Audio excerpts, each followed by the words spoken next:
You ready to film another exciting episode of Real Good at Doing Stuff? I can't wait. Gotta be more exciting for Tuesday. I can't wait. Okay, good. There we go.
Welcome back to another new exciting episode of Real Good at Doing Stuff.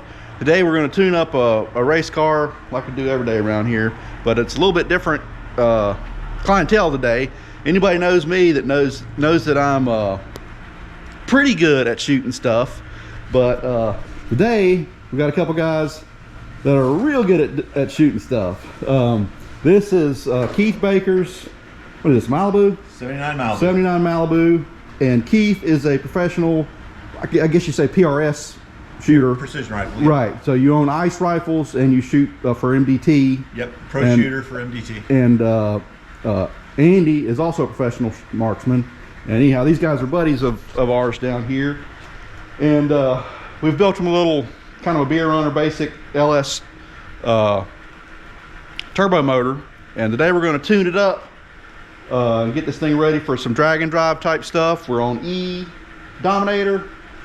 Right, twin turbo, E85, Dominator, stock stroke, our turbo cam, pretty run-of-the-mill deal that we do quite a few of these things.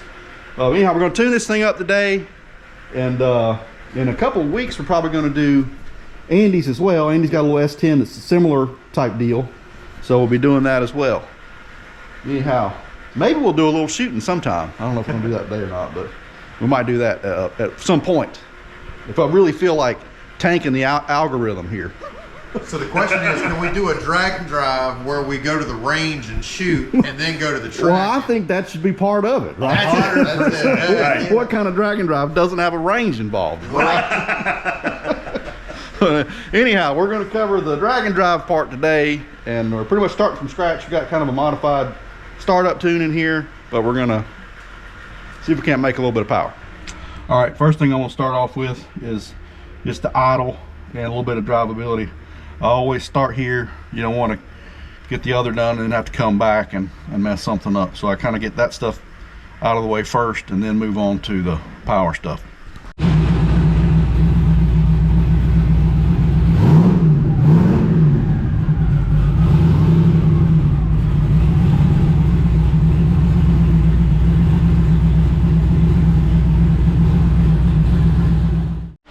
All right, the idle now, the throttle is a little bit closed, or too closed at idle. So I'm gonna turn that up just a little bit because we're up to temperature, and that'll help things as far as the return to idle and whatnot. All right, pro tech tip, doing the TPS auto set out here on the throttle body. I do that because that way, if the driver's cheating me in here on the gas pedal, I'll know it, because that tells me what's actually, where the throttle's actually at. And if I do it here on the pedal, I may not know it, and the throttle may not actually go all the way open. So that's a good way to eliminate that.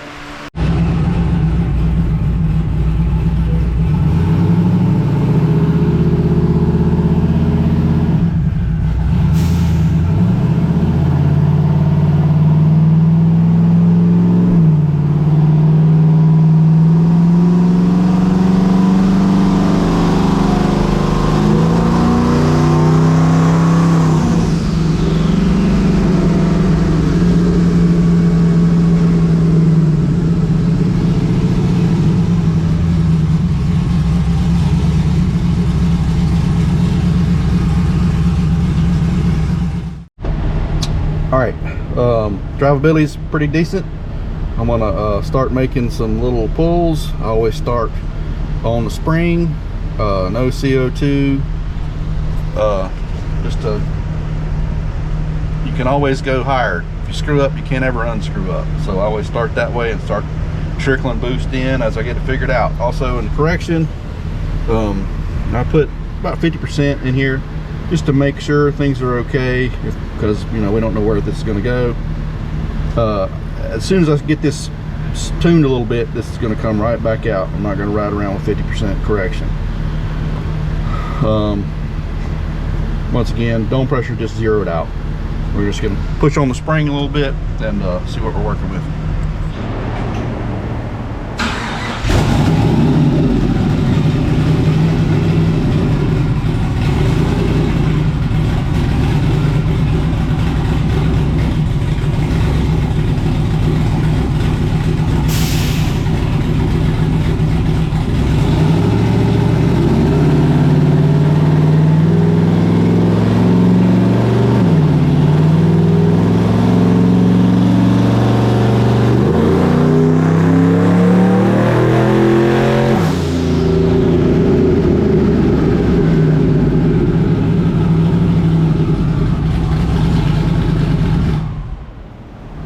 All right, so that made 8.4 pounds. Well, he says thinks he's got a 7-pound spring in it. Seems to regulate there, so that's fine. The map was pretty close, the gas map. We're adding a little bit once we get up to a little RPM, so I'll change that a little bit and then I'll turn a little more RPM. All right, second pull, more RPM, same boost.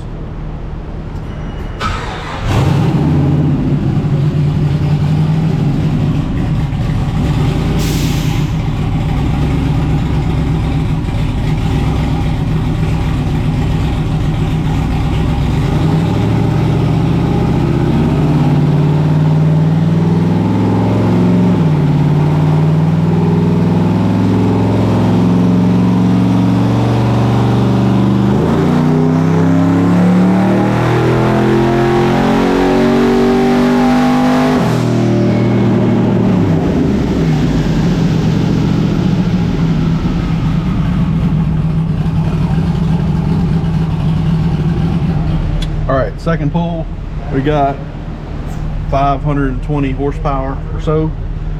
Turn it 6100, very conservative tune, which is all we're gonna do here on the dyno. Got tons of oil pressure because HED motor. And we got, now the map is really close. We're hardly right here correcting 0, but 1 or 2% throughout the pull, that's it. So the map is good for that spot. We made 9 pounds. And it did not creep, so that's pretty good. I was worried about whether it might creep a little bit with this gate placement and whatnot, but at least at this level it's not, so that's good. So now I'll probably start trickling in a little bit of CO2 and bring the boost up a little bit. All right, I'm gonna target 5 pounds of dome for this first pull. I can go live here and check. Target dome 5, dome sensor's holding 5. So that means that it's wired correctly, which is a rarity sometimes on the dyno. But it worked correctly first time. I'll make a soft pull, 5 pounds, and see what we get with that.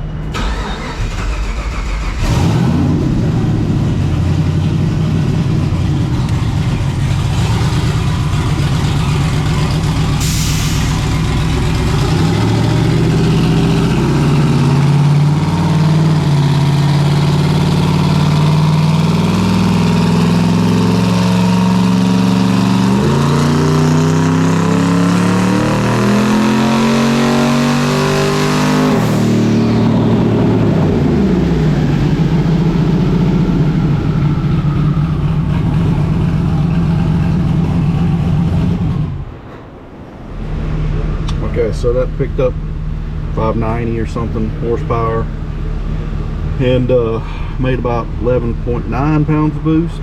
So the wastegate and everything is working correctly. Now I'm just going to trickle some more in.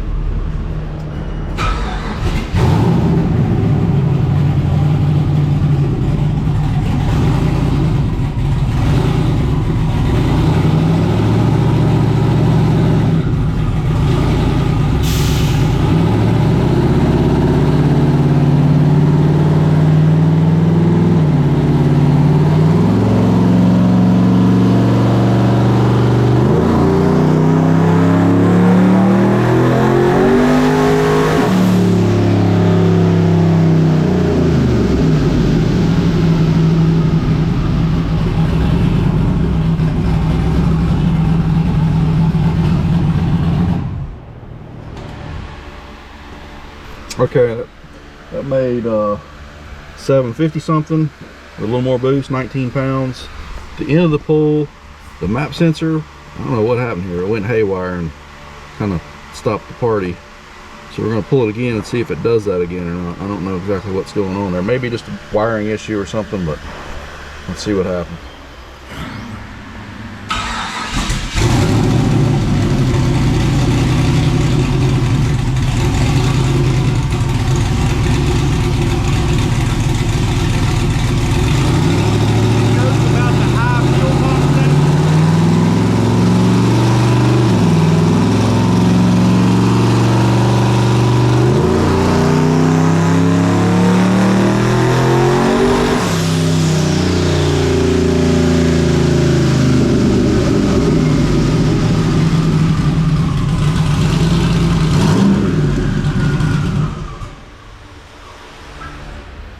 Alright, so it did it again, even worse. As soon as it gets to 20 pounds, the map sensor is just going haywire, which is obviously less than desirable. So we're going to stop and figure out what's going on there. Alright, so we think we had maybe a little Teflon tape in there, and we clear it out and try that again, right? Yeah, it was for sure, like it had a tiny right down in the middle. Little piece right it was in acting there. as a check valve in there. Yeah, okay. Probably just got the flapping in there. We'll put pressure on it. All right, perfect. Have it later.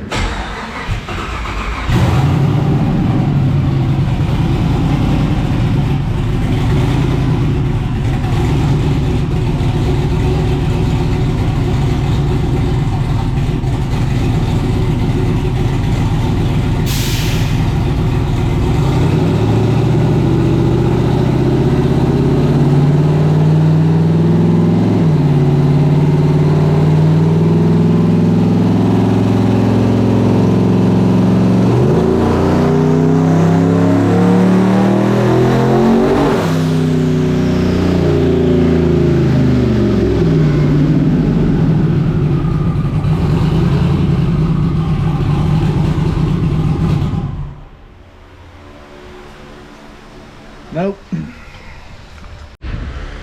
All right, so same thing. Gets to about 19 or 20 pounds and goes haywire. So we're probably going to replace the sensor and see if the sensor's causing this. It kind of looks like it, but we're going to try that and see what happens. All right, so we're going to try it one more time. We found some more trash in there, and we kind of took it apart, blew it out, and cleaned it and moved it a little bit. So let's see what that does before we change the sensor. Be like Chris Moore. Chris Moore had a little thing in the car. He made a video. $1.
Alright, so that appears to be better. The only thing is we've switched to a 3.5 bar from a 4, and our tune is a little different now, so I'm going to have to make some adjustments to get that back. But I think we're out of the woods on our map sensor situation.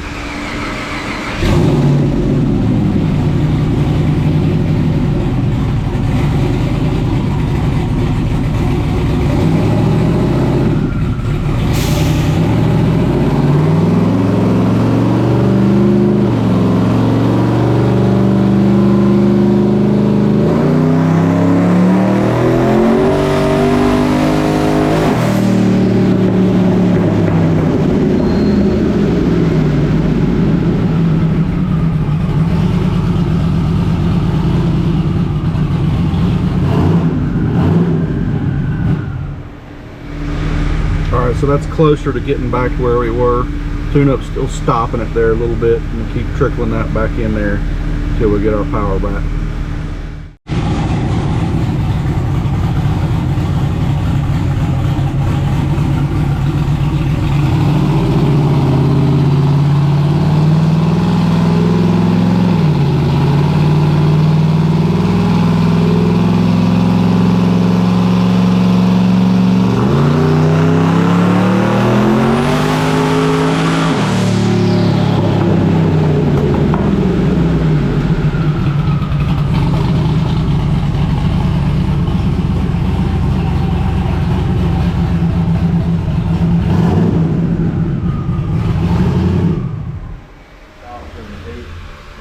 Okay, so we just made another pull and some couple of subtle tuning changes, trying to get our tune back in order from where we changed the left side of the scale with the map bar change.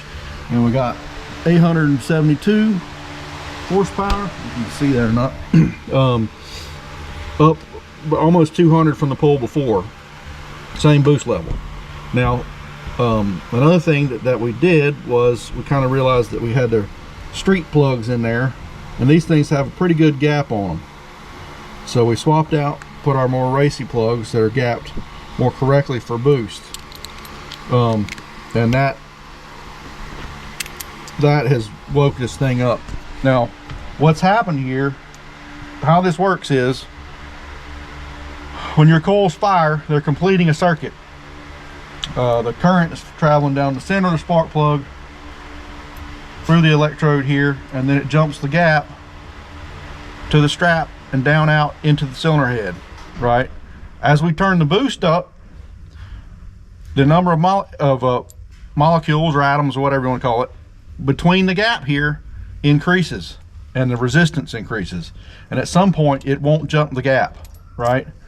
So when we have a big gap like this street plug here, we run into a wall where it can't fire it effectively anymore. When we do this, what we're doing is reducing the number of molecules between the top and the electrode, the strap and the electrode, and all of a sudden we're back to the racetrack again. So that's really what made the big change in power. Motor sounds different up there and just does right. There's another dead giveaway here. You can see the current pull up here just rips, kind of rolls over and sits on the converter and comes up. This one has a hard break right there, if you can see that right here, right? And what that is, that's the point where this thing stops firing effectively. A lot of times it's a real hard point. You get to 19 pounds, it's good. 20, nope, we're not doing it no more. In my experience, a lot of times that's kind of how it works. Now if you keep turning it up from there, you'll get to the point where you really start shooting ducks and you'll hear it a lot more. But anyhow, I just want to talk about the changes in those two pulls. And me and Keith were just talking, you guys have to deal with DA with your ballistics, right? Yes. Yep. And how efficient the bullet is. For you guys, it's opposite of us, right?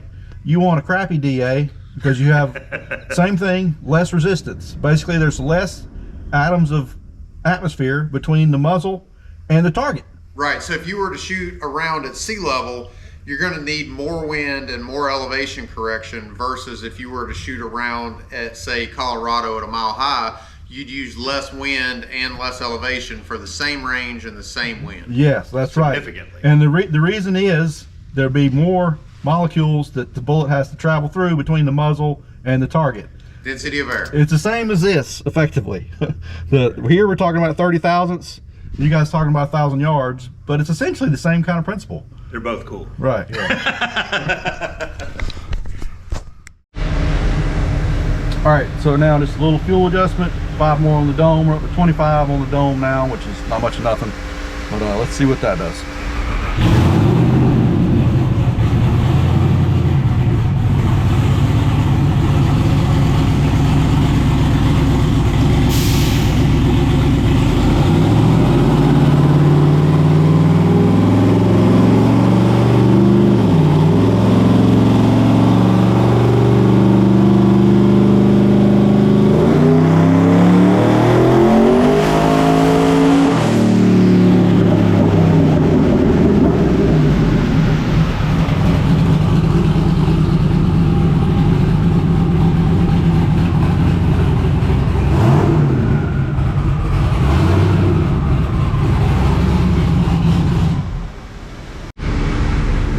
So made just shy of 900 that pull.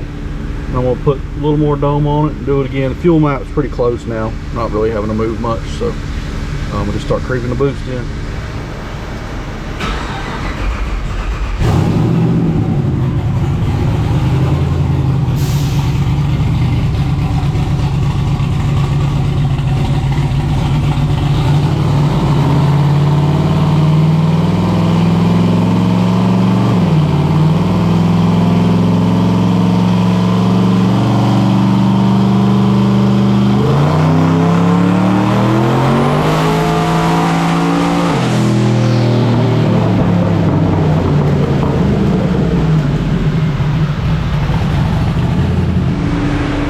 So there is 940 or so. I think we're at 27 pounds. This is a 5.3. So now we're going to turn it up some more and see what happens.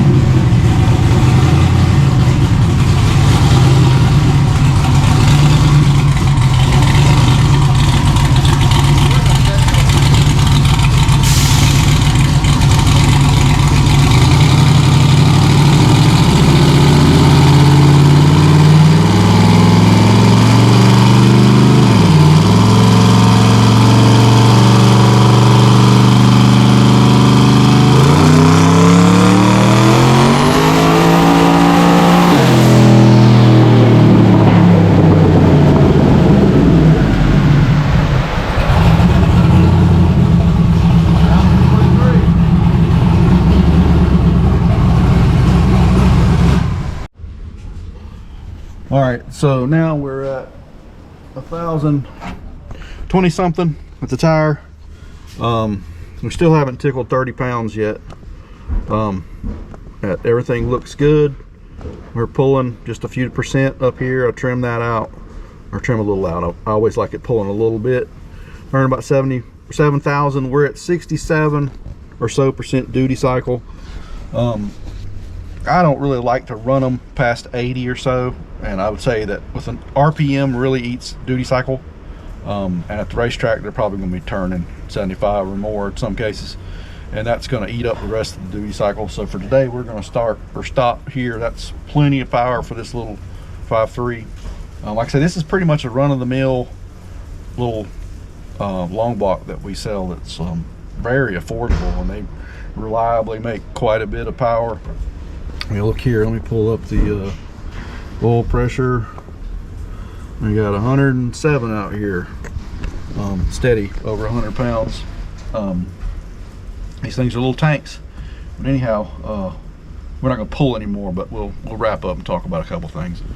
All right, Keith, we made 4 digits today. Oh yeah. I think that was the goal, right? Oh yeah. I had no idea it would even make that. Yeah, well, we're there. You're trying to get ready for sick week, and you've got an 850 cert, so we're probably gonna have to back that off a little bit. I know you want to hear that, but the 1,000's probably gonna put you a little more towards the 750 thing. But anyhow, that's okay. It's better than have too much than not enough. Overall, I think things worked out pretty good. We didn't shoot any ducks. We didn't shoot any ducks. Which is, sometimes I do shoot ducks out here on the dyno, but different kind of ducks. But everything went smooth today. There's no duck shot, and maybe one of these days we'll do a little stuff with the smoke poles. I think that would be a lot of fun. Yeah, definitely. So, Yeah. you know, if you want to make 1,000 horsepower, go see Pete. If Right. you want to shoot 1,000 yards, you come see us. That's right. Put the two together, that's just plain expensive. That's a great weekend is what that is. Right, yeah. And I'm going to talk with some of these rule makers about getting a range stage put in at some of these drag and drives. Right. I think that's just how it should be from here on out. But It should be a drag and drive with, you know, a few 1,000-yard shots and then back up. That should be a checkpoint. exactly, I Did think you so. hit the 1,000? Nope. Okay. You got to go back and Do it again. do it again. We all know Pete makes the rules anyway, so it's already done. So at sick week, we're actually make sure you bring a 1,000-yard rifle, because if you don't have one, you're going to be disqualified. That's it. But we can hook you up. I know a guy. No, Yeah, 2 guys. These guys can get you one. Yeah. All right, so that's enough for today. We'll be doing Andy's here in a couple weeks. weeks probably. Maybe we'll video that too. And anyhow, some more stuff on the 2Runner hopefully here as soon as I get some more parts. But anyhow, that's enough for today. Don't let her good looks fool you. Body lines so straight and true. Sexy wheels and shiny paint. A show car is just what she ain't. Chrome curb feelers, bitchin' mud flaps help to stretch the biggest gaps. If you still don't have a clue, then this is what we'll do to you. We'll take your lunch money and make it our beer money. And if you think that's funny,